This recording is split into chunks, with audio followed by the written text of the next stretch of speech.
लोकतंत्र को खतरा, देश में, और वो उन्होंने ये भी कहा है कि आखिरी चुनाव है लोकतंत्र का, अगर जिस तरह से आप लोग एक तरह से सिस्टम पर कब्जा कर रहे हैं। शुक्ला जी बोले तो मैं देखिए, लोकतंत्र दीर्घजीवी है, वंश तंत्र, गुंडा तंत्र, माफिया तंत्र, इसके लिए निश्चित तौर पर आखिरी चुनाव था, क्योंकि माफिया तंत्र को उत्तर प्रदेश की जनता ने विकासवाद को स्वीकार करके माफिया तंत्र को नकार दिया है।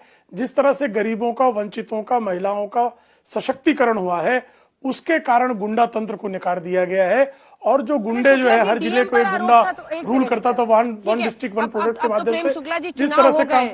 शुक्ला जी, अब तो चुनाव हो गए हैं, अब ये सब बात हो गई है, वोट पड़ चुका है। नहीं तो जो सत्य है, तो सत्य तो चुनाव के पहले भी, चुनाव के बाद भी। ठीक है शुक्ला जी, ठीक है, सत्य सत्य है, आपका सत्य अलग है, उनका सत्य अलग है। ये वीडियो देखिए, ये वीडियो किसी ने मतलब बनाया तो नहीं है ना, झूठ है, ये हुआ है। ये कैसे झूठ है सर? एडीएम पर कार्रवाई की है चुनाव आयोग ने, क्या कर रहा था ये ईवीएम? इसकी जवाबदेही किसकी है? निर्वाचन आयोग किसी को दोषी पाएगा तो कार्रवाई करेगा। एडीएम निर्वाचन है ना, यहाँ तो निर्वाचन आयोग की जवाबदेही है, निर्वाचन आयोग चुनाव करवाता है। डीएम को लेकर आरोप है तो डीएम हाँ, तो निर्वाचन आयोग तय करेगा ना। देखिए, डीएम को कौन बचा रहा है? अंजना जी, सर डीएम को कौन बचा? अंजना जी, निर्वाचन आयोग, अंजना जी, निर्वाचन आयोग जिसको जिम्मेदार पाएगा उस पर कार्रवाई करेगा। अखिलेश सिंह यादव की कपोल कल्पना के आधार पर इस देश की जो है आचार संहिता नहीं चलेगी, इस देश का आईपीसी नहीं चलेगा, इस देश का सीआरपीसी नहीं चलेगा। अखिलेश सिंह यादव के गुंडा तंत्र से नहीं चलेगा। शुक्ला जी, आप समझ नहीं रहे? निर्वाचन आयोग को जो दोषी दिखाई देगा उस पर कार्रवाई होगी। एक सेकंड, मास मैं समझ रहा हूँ, उसका उत्तर भी दे रहा हूँ। सुप्रिया जी भी कह रही हैं, ये सभी लोग मान रहे हैं, लेकिन गड़बड़ी की बात क्यों आती है? अरे ये तो एक वीडियो बन गया ना, एक जगह पे ईवीएम को गाड़ी में पकड़ा गया। सुनिए तो शुक्ला जी, एक जगह ना गाड़ी को ईवीएम में पकड़ा गया। अगर और कुछ जगहों पर ऐसा हो रहा है तो फिर किसके?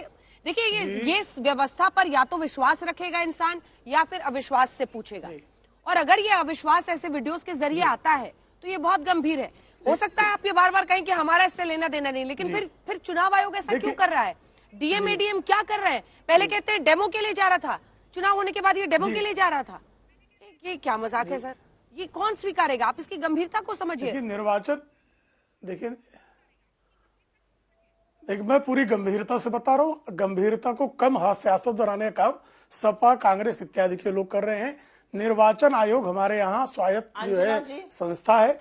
अगर कोई दोषी होगा, कोई गड़बड़ करेगा, उसके खिलाफ निर्वाचन आयोग कार्रवाइयां करता है। निर्वाचन आयोग के अतिरिक्त और किसी के पास अधिकार है तो वह न्यायपालिका है। प्रशासन के पास निर्वाचन के मामलों में कार्रवाई करने का किसी प्रकार का कोई अधिकार नहीं होता है। जिसको निर्वाचन आयोग दोषी पाएगा, जो शिकायत जाएगी उसकी पड़ताल होगी, उसकी जांच के अनुकूल जो निर्णय लेना होगा निर्वाचन आयोग देगा। अब तो सर्वोच्च न्यायालय के बारे में श्रीमान राहुल गांधी पार्लियामेंट में खड़े होकर कहते हैं कि इस देश का सर्वोच्च न्यायालय इस देश को बांट रहा है। तो जिन लोगों ने सर्वोच्च न्यायालय को उद्धृत करके असत्य बोलने का ठेका ले रखा हो, अब ऐसे जो लगातार पराजय के कारण हताशा के गर्त में गिर चुके हैं, ऐसे लोग लोकतंत्र के बारे में जिनका वंशतंत्र समाप्त हो रहा है तो वो चिल्लाएंगे। जनता ने हमको स्वीकारा है जी, जनता ने स्वीकारा है। आप पहलवान नहीं, पिद्दी है, पिद्दी पहलवान है। जनता ने गुंडों को पटखनी दे दी है, सुप्रिया जी वंशतंत्र को पटखनी दे दी है। जफर खान साहब, आपका नाम ना तो प्रेम शुक्ला है ना सुप्रिया श्रीनेत है। मैं बहुत सम्मान के साथ आपसे बोल रही हूँ कि आज तक पर हल्ला बोल में ये चीखा चिल्ली का मैच नहीं चलता। अपनी बारी में बोलिए, अपनी बारी में बोलिए। अगर आपको जवाब देना है हाथ उठाइए सर, मैं जरूर आऊंगी। प्रेम जी एक लाइन में अपनी बात पूरी कीजिए, सुप्रिया जी बोलेगी।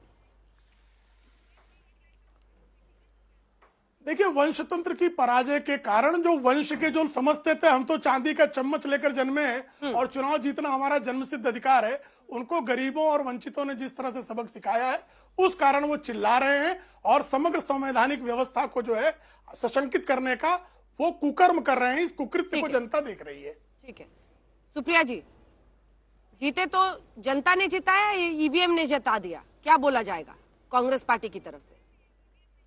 अंजना जी, मैं तो सिर्फ इतना ही कहूंगी, थोड़ा हौले हौले, ये एग्जिट पोल है, रिजल्ट कल आएंगे।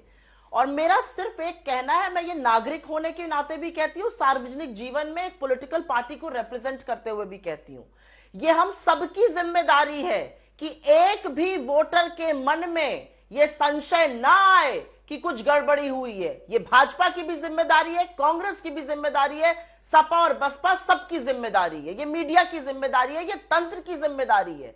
और अगर कहीं पर गड़बड़ी वाला वीडियो आता, और मेरा गड़बड़ी से लेना यह है कि कानून का पालन नहीं किया गया, पूरी गाइडलाइंस है कि कैसे ईवीएम जाएगी, कहां पर किसके पास बैलेट पेपर हो सकता है, कौन उसको लेकर घूम सकता है, उन चीजों का जब उल्लंघन हो रहा है तो ये कानून का उल्लंघन हो रहा है, ये प्रोटोकॉल का उल्लंघन हो रहा है। और इस पर कड़ी कार्रवाई इसलिए जरूरी है क्योंकि लोकतंत्र पर हमारे जैसे देश में संदेह नहीं किया जा सकता है। यह हम सबकी जिम्मेदारी है, इसको हम में से कोई नहीं नकार सकता है। और मेरा फिर से मानना है, चाहे आपकी जीत हो चाहे आपकी हार हो, हर व्यक्ति को यह लगना चाहिए कि जीत आपकी ईमानदारी से हुई है और हार जिसकी होती है उसको स्वीकृति करनी चाहिए कि हां शायद हम में कहीं कमी रह गई हो। इसीलिए मैं कह रही हूं, त्रुटि का, गलती का इतना लेश मात्र भी स्कोप नहीं है। और जो लोग बेवकूफी में, चाहे वो डीएम हो या एडीएम हो या तहसीलदार और लेखपाल जो आरओ बने वो ये कर रहे हैं, उनको सिखाना पड़ेगा, समझाना पड़ेगा कि 2-4 लोगों के चलते